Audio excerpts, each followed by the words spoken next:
Welcome to Carolina Sculpture Studio. My name's Clint Button and I'm a granite sculptor. Welcome to video number 130 of the Virtual Stone Carving Apprenticeship. Nice and quiet today. It's just rain, none of the destruction going on next door where they're turning those nice rolling hills into a flat parking lot. But as I watched the last video, I wanted to revisit something that I said. And the way that we shot this point and how I talked about coming from each corner, and it gave us a swipe. See if we can see it here. A swipe like this, you see that? And a swipe like this. But then I talked about how they were taking a long time to go where I wanted them to go because they were so flat. And I referenced when we had the circles, the two round circle discs that were right close to each other, and they came together like this, and there was a long vague area. I want to back up because I didn't want to confuse you. This happens when your foundation point that you're using and your model point are all in a straight line. Can you see that? Right straight across. That's how this is. This represents a point being here and a point being here. Okay, so they're not in a straight line from each other, but they're on the same plane. These are both on the same plane, and these are both approximately the same distance, the same. What's going to happen? This is part of why you have points that are divergent like this, is that they will create a very distinct intersection. Remember how we moved them and you had a really crazy overlap? You had an overlap like this and overlap like that, where it was a whole lot. Okay, that's what we're accomplishing right here. But because these radii are the same length, okay, approximately, okay, it's different because the radii we were using from this point up here was like a factor of 2 or 3 times as big. It was way big, so it moves different. Because these are the same, they move at the same rate. This point, as they intersect, as we sink it, we're just going to travel around those two spheres. This same intersection is just going to move, but it's going to move very slowly because we're right near the surface. They're not dropping down and moving away. They're right near horizontal from this foundation point. And so I don't want to confuse you. This is infinitely better. I talked about if I used the center point down here on the plinth, that would have been like putting a point right here. And I'd have one swipe here and one swipe that was almost the same as this swipe, and that's not going to show well. This reads really well. This is the kind of point you want where you're shooting and you have a very good intersection. It's just going to travel or move slowly. And what we were running into with this point here was that this was moving really slow because these were flat. They weren't really traveling very much. And then this long point that was here was actually traveling this direction. It was moving this way. But these, because they're shorter, they'll move a little bit faster. So we had to move until this intersection caught up with the swipe that was from down here on her side.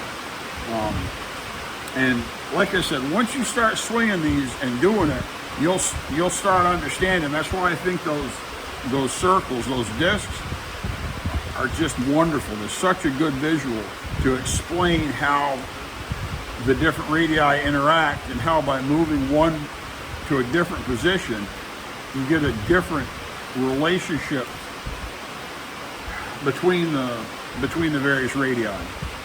Now, if you don't have plexiglass, you can just go get a couple of pizza discs or something, just a couple of circles, just to try it and play with it and see how they work, and it'll help you really visualize in your mind where these are going and how they should be going, and realize that just for instance, if this was too deep what's going to happen is that this intersection will pass this long swipe that we were swiping from here. This will go until it becomes horizontal, and then it'll start to move in the opposite direction. It'll start to reverse. But if we passed this long swipe with this intersection, we'd be too deep. We'd be in trouble. Okay, and that's what you want to avoid doing. So understanding how they should move, where they should move, and even if you think the intersection is supposed to be over here and you start getting some depth and it moves it over an inch or two, as long as your compasses are right, you got to trust the compasses. Okay, take your measurements, double check them on the triangle, make sure everything's right. That's why you keep the ones you used initially, so you can double check to find out if you got an error, where that error is. Okay, and but this is nice and deep. We've still got material here that should be good, because remember, we're going to move this. This is her knee. Okay, the nail on her knee, and we're planning on having that between that and right here is the original dimension, the top of the line I've got drawn for what the original plinth was. We're going to extend it down another inch, and so we've got to stretch this. So this is halfway down of that inch, so here it'll be about half an inch. And we're still in good shape, because looking straight on her, it's not close. This is her knee would be up in here where they would be at the same level. So if we drop this down half an inch, we should be just about perfect where it is now. And I could go ahead and start contouring that, but I'm going to wait. I want to put together. I'm going to work up her side, and I'm going to follow this line up and start cutting away this far side, and trust that I've got everything in good enough shape that we can go there. And we're going to start. We're going into the no return area. This is where you got to start. You work on stuff that you can fix. Okay, you work on stuff that if I'm a little bit off here, a little bit off there, I can live with it. Once you start taking away stuff on the backside and undercutting something, you better have it right, because there's no fixing it. And so I'm going to double check this spot on her knee just a little bit. This is close. Double check these. And but I think we can work on that that was one of the early points. We can work on that with drapery, and these points along her edge where this should be on top, instead it's bulged out. As we reduce this, it'll make a lot more sense, but there's no reason to do that until we've got all of them put together. And then we've still got to go, down, because these feathers are up quite a bit from the background. That job goes another inch or two down into the stone, and so we still got to go 2 inches, inch to 2 inches in here. And up here we still got to go, we'll end up going 4 inches to 6 inches deep in order to, up here along the side near her feet where the feather comes out. We're going to end up making that really deep, and that's going to pull all this way up. But right now it looks really flat. You got to trust the method. All right, let's cut some stone.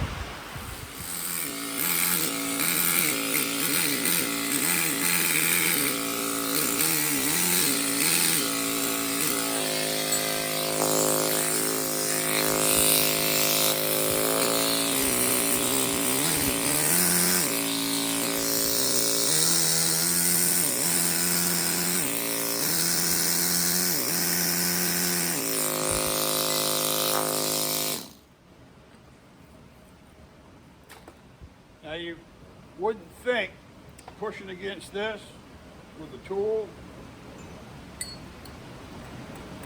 cause any problems in there. Well, if you start a crack and it is exacerbated by whatever you do, it can. So you're better off to not carve into that mass, even though it's another inch here. This is still pretty substantial, but I don't want to risk it, because we're going to have to trust that plinth an awful lot. And we did have a comment on a video about nerve damage in my hands. Yes, my hands are damaged, okay? I've talked about this more than once. I don't want to keep going there. But for people that are coming along and haven't watched a lot of the videos, there is no way to do this work and come out unscathed. It's kind of like being, I mean, this is, you know, I'm a professional. This is professional work. This isn't hobby. This isn't going to somebody's garden and nobody cares. This has got to be done right. And there is no way to do this work and not have nerve damage in your hand. Just like playing professional football, you're going to get your butt kicked and you're going to twist your knees and wreck your back and have brain injuries and all other stuff. You're going to have dust in your lungs. I pretty well guarantee that I've got dust from every single stone I've ever carved in my body. That's just whether I breathed it at work, whether I breathed it in the car on the way home, or when I plopped down on the couch, when I sat down after I got home. I got that dust in my body, and it's always going to be there. The nerve damage from the hand machine, I don't think I haven't explained this before. When you start, you know, I mean, Gary looked at me and he says, "Oh yeah, God, you're rugged enough. You can handle these tools. They're not going to be a problem for you because I'm strong. I mean, I grew up farming. You know, I'm used to physical labor." And so when you start, you're prone to hold the tools really tight. I can't squeeze these tools and change their shape. I'm not that strong, and I'm confident. I'm fairly rugged. The first few months, well, there was I don't call a young lady. I think she's about the same age as me, maybe a little bit younger, that came to the studio on a scholarship. You know, we used to do they get with the Folklife Center, Heritage Folklife Center in Vermont, and they get enough money to pay for 2 weeks of studio time. They come in, they get 80 hours worth of carving time, and Gary can give them a piece of stone, and they can talk to us and ask questions and watch and observe, and then work on their own projects. And she pulled my wife aside one day. She was really cool. She really worked hard at it. We had other people came in that, you know, they were having fun. They weren't doing much with stone. So she pulled her aside and she says, "I got to ask you. I don't want to ask them because I don't want them to think that I can't hang with them. I can't do this." She says, "My hands hurt like crazy. Do their hands hurt?"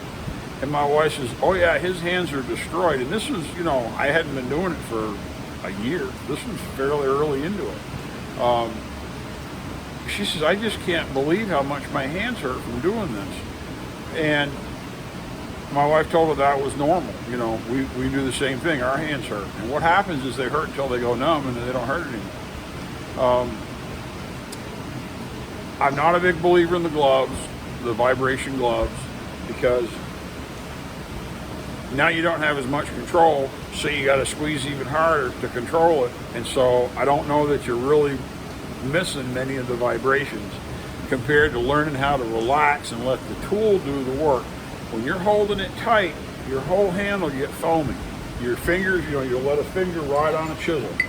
You know, this is really bad, this ring finger with me. You let a finger or your little finger ride on the chisel, and they're down there and they're just riding along, and those whole fingers, you won't even be able to feel them. It'll feel like the wind's blowing through them.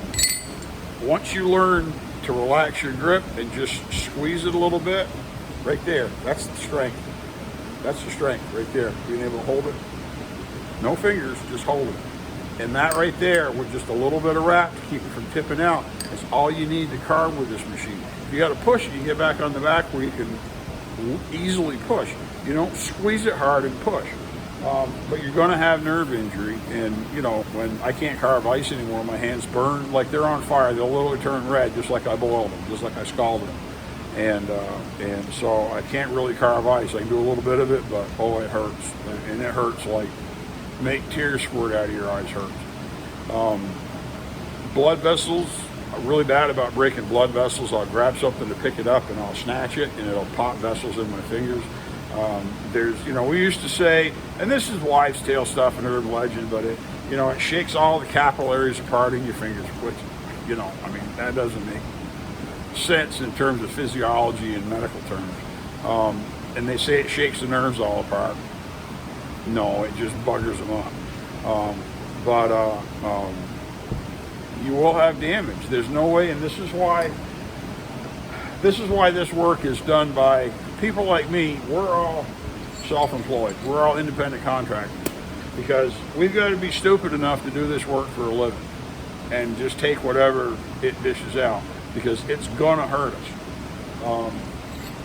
We can't, you can't hire somebody as an employee that says, hey, I want to be a sculptor, and they come in and they work, and they do this for a few years, because it takes, I didn't just start carving when I started stone. I'd been carving for decades before that on my own, carving everything I could get my tools on, my hands on to carve.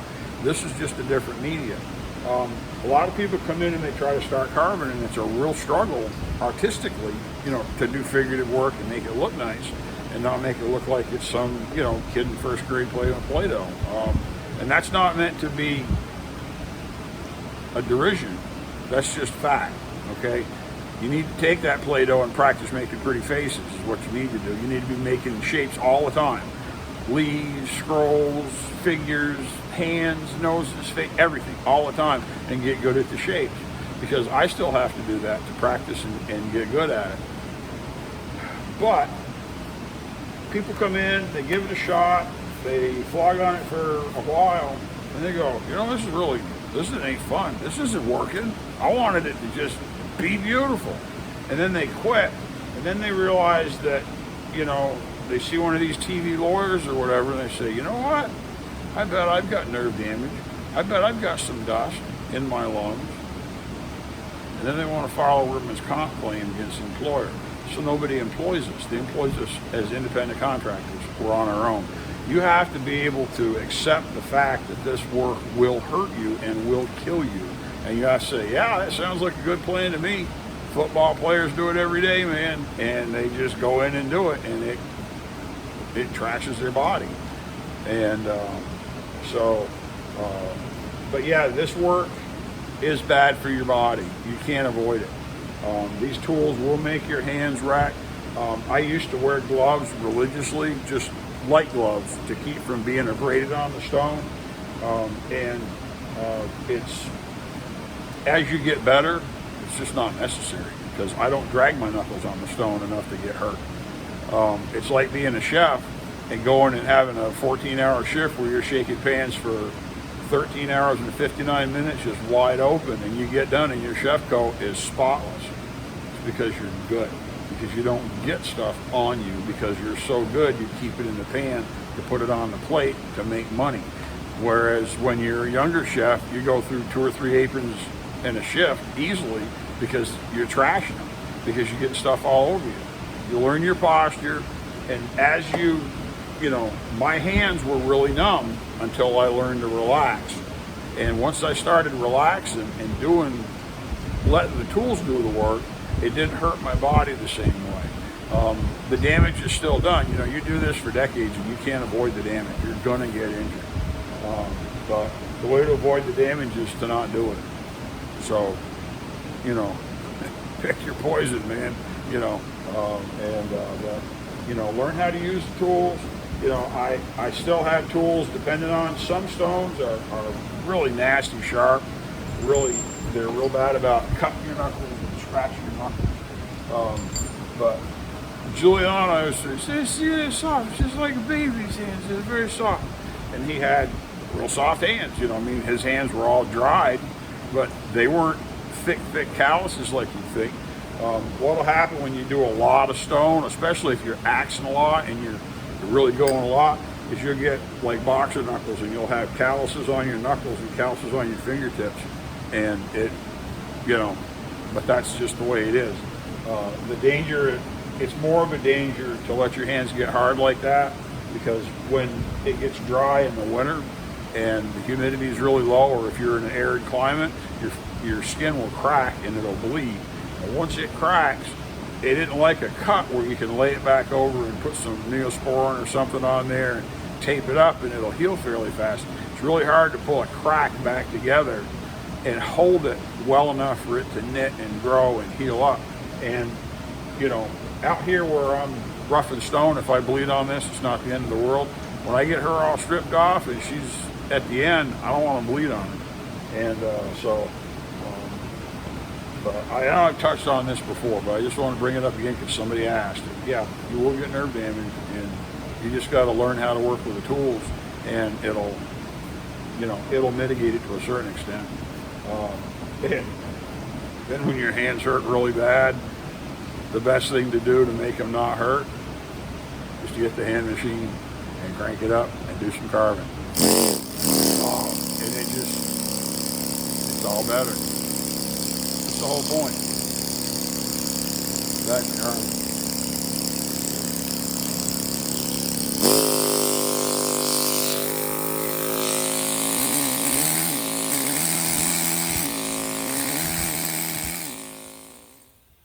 I've already got some video going, and to be honest, I really don't even remember what the little segment just before this was. I mean, we've got it on the computer and everything. And I'm really trying not to turn this apprenticeship series. I'm going to try to give you a little bit of insight here and how you see things.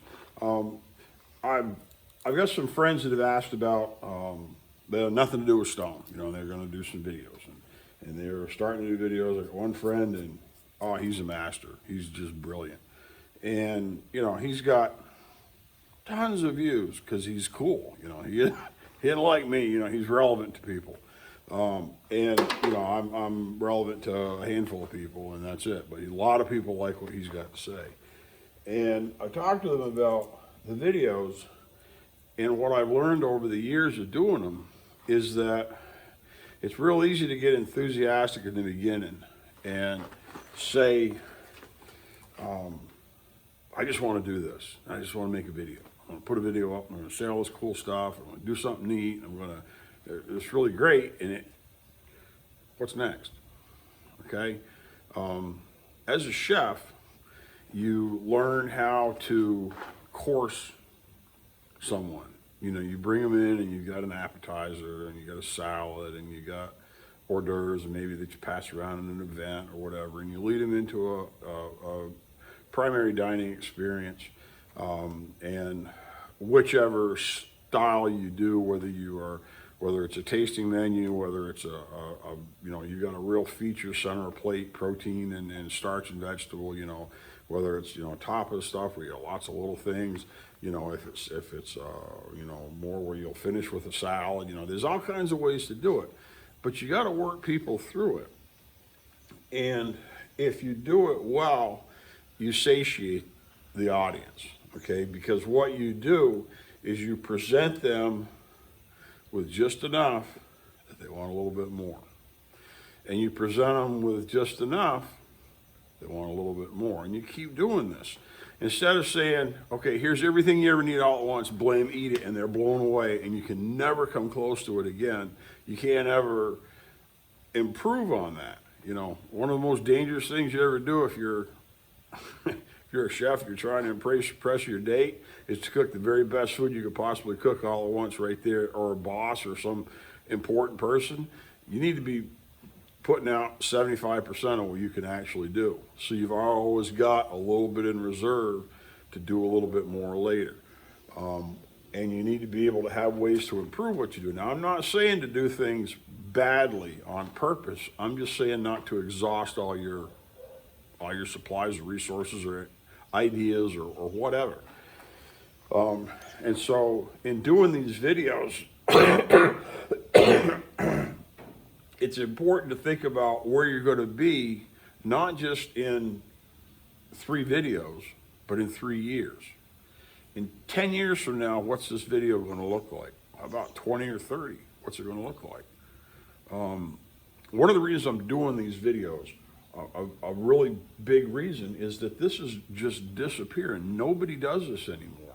And the few people that do it are doing it primarily for entertainment. Outside of, you know, the shops, some of the shops over in Italy where they're still really swinging compasses and doing this work, you know, where you walk in and you pay them and they turn around and do it and you get exactly what you paid for. There aren't people in the States that, you know, are that interested in this because I can get that done on a computer. We can get that done with a milling machine and they'll just cut all this out for me. All I gotta do is zzz, a little bit on the end with a die grinder. And I don't tell anybody. They all think I, you know, was out there like Michelangelo, tick, tick, tick, you know, ticking away with a hammer and a mallet. So, back to what I was starting to try to explain. I don't want these videos to be temporal in terms of my life necessarily. I'm not trying to do a blog where I come on here and say, well, it's Tuesday and I got up and I ran out of coffee, so I had to, you know, cook some dandelion root down to make some chicory to, that's not what I'm trying to do. I want this to be very much about the work and not get distracted. But I hadn't put anything out in a little while. And the thing is after you put these videos out, you know, I've got, I don't know, 200 videos or whatever on this playlist already. And y'all can sit right down, and if you got enough popcorn and, you know, comfortable lazy boy, you can just sit there and watch 200 videos end to end to end. It doesn't make any difference what goes on in the world between the videos.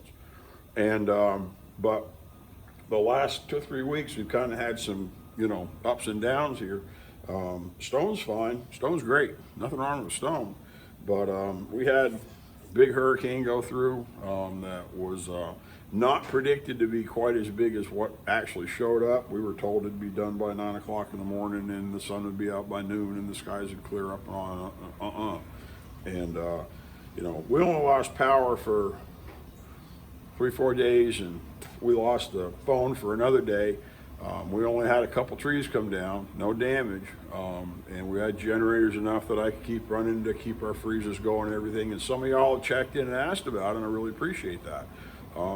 But boy, up North Carolina, I went from New Orleans as a chef. I went from New Orleans to Asheville to Knoxville.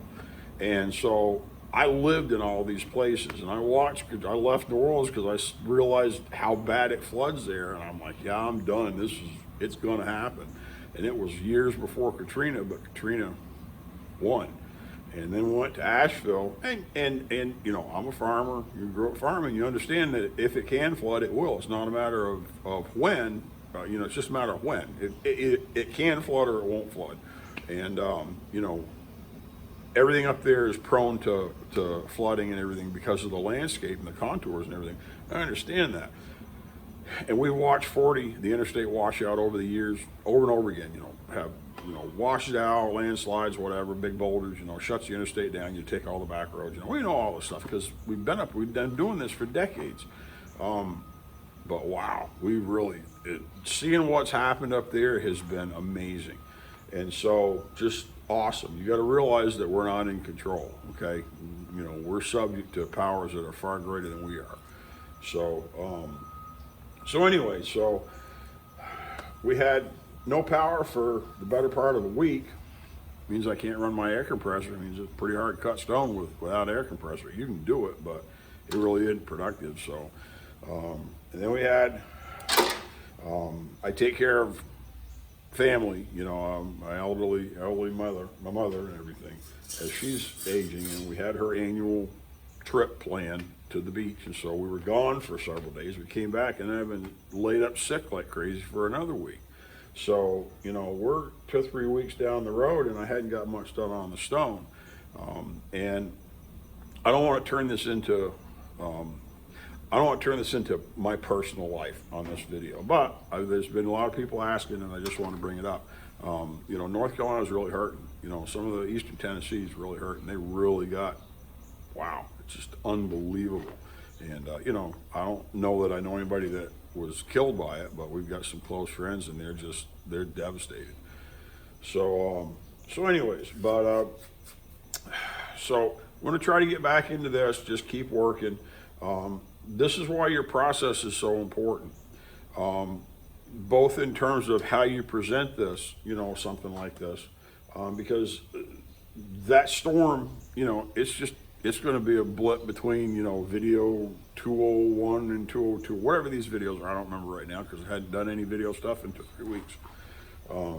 But it's just going to disappear. Nobody's going to notice it. And then they're just going to look at this. And so I want the stone to carry on.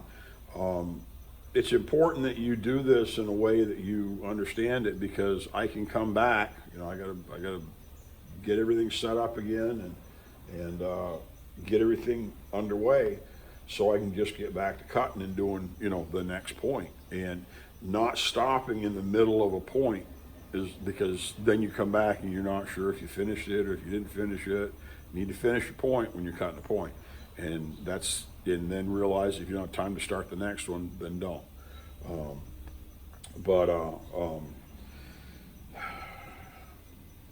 Look at the big picture. Look at how it's going to be way down the road. It's hard to understand. It's hard to understand what you don't know, but you sort of have to. And that's a really good metaphor for this whole work, is that you have to understand that if I swing these compasses right here in a certain way, it's going to take me exactly where it's supposed to go, because I understand, all right, even if I don't know exactly how deep that is. I know it's in there. I know I just have to find it. And so think about this with projects you take on, with what you do. Realize there's some projects you shouldn't do. You know, there's my sculptor told me, he says, you got to be careful what you quote, because you might get it. And then you get it, and now how do we cut it? And if you don't have a clear, realistic game plan on how you're going to accomplish that goal, that's rational. I mean, you know, and everything, you know, we do projects and I'm like, well, we've never done that before. But we understand it all fits within certain parameters. If you have a project that comes in, you know, there was one that I don't want to say I was involved with. I wouldn't. Someone I know took on a project, and they ended up sweet talking the customer into doing it a completely different way than what they presented, because they found out it was way, way, way beyond their skill set. Okay, that's not something that I'm comfortable doing. If I look at it and I've got to understand before I start swinging a hammer, or even agreeing to swing a hammer, if that thing is going to put me in trouble or put me upside down, nope. We're going to come to an agreement beforehand that's going to make your hair curl, and or I'm not going to touch it, because I'm not taking on that kind of risk, because I can't just sweet talk my way out of something and sell somebody a bill of goods, because I'm dealing with a bunch of professionals for the most part in this work. I'm not dealing with a customer that's never bought something like this before and doesn't know any better.